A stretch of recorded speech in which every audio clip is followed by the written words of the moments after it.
ladies and gentlemen, and welcome back to the Rural Rebel. My name is Hank Wallenborn, and today's story is on the new respiratory virus coming out of New South Wales.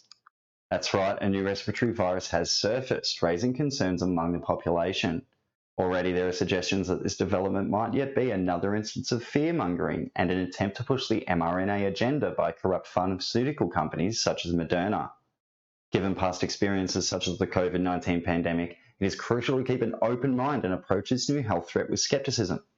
Many lies were perpetrated during the COVID-19 crisis. For example, big pharmaceutical companies had claimed that their vaccines would stop virus transmission, a contention that was later disproved. The story about the Vice President of Pfizer highlights how misinformation infiltrated our societies. The story revealed the extent of deception employed by big pharmaceutical companies. Governments and health officials all over the world relied on such misinformation and parroted false claims to their citizens.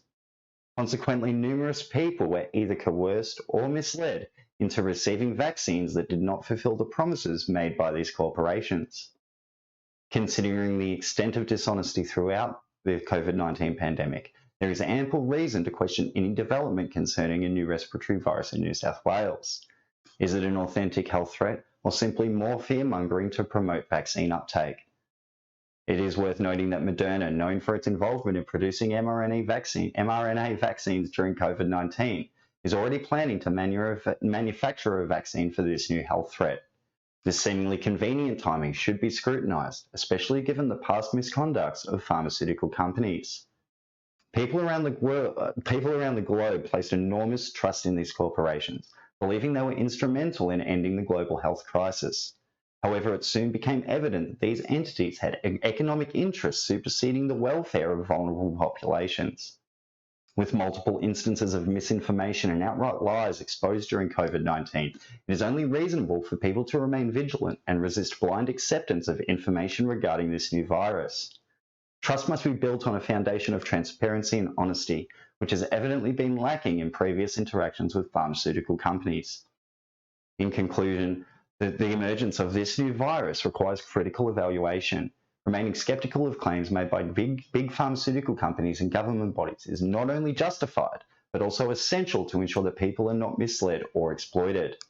Trust must be earned, particularly following the multitude of lies and deceptions experienced during the COVID-19 pandemic. We'd like to take this moment to thank all of you that have decided to join to support us uncensored on Patreon. But we don't just limit our gratitude to our Patreon supporters. If you're sharing our work on social media or recommending us to your friends, that counts too. We take this opportunity to express our gratitude to those of you that have been spreading the word about Rural Rebel Media within your circles. Your efforts make a world of difference for us. So let's not hold back. Join us every month for an exclusive Q&A session where we get personal, and don't miss out on access to early releases and bonus content when you're a part of the Rural Rebel $3 tier or above. Keep an eye out as more exciting perks will be rolling out soon. We hope these special benefits make your support and engagement even more worthwhile. After all, we're all in this together, celebrating life, art and media with a rebellious spirit. Once again, a big thank you from everyone at Rural Rebel Media. You truly inspire us, and together we will continue exploring new ground together. Here's the mainstream media report on the new virus now, and we'll see you back here really soon. Thank you so much.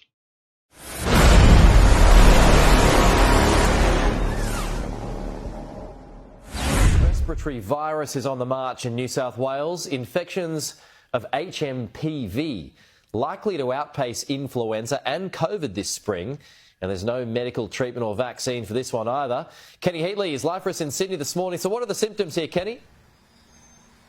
Human metapneumovirus, Pete. Symptoms very similar to influenza and COVID, shortness of breath, cough, fever, nasal congestion. It can morph into pneumonia and bronchitis and become quite severe, and in the most severe cases it can be fatal, particularly in children under the age of 5 and people with weakened immune systems.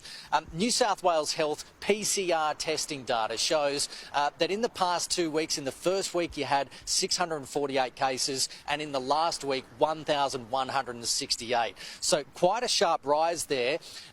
Factor that in the influenza cases after the winter peak are falling off, and we're seeing this rise. And generally HMPV tends to see an increase each year around late winter and early spring. Here's more from an expert, Professor William Rawlinson, on Sky News. It's probably moving fast because we're back to normal, if you know what I mean. The masks have gone. People hopefully are still washing their hands, hopefully staying at home if they've got a respiratory illness, hopefully coughing into their elbow and doing those things. But you're still seeing more spread, less masks, and so the spread's occurring. And this is the usual time of year that we do see metapneumovirus, as well as things like RSV and those other respiratory viruses that have names.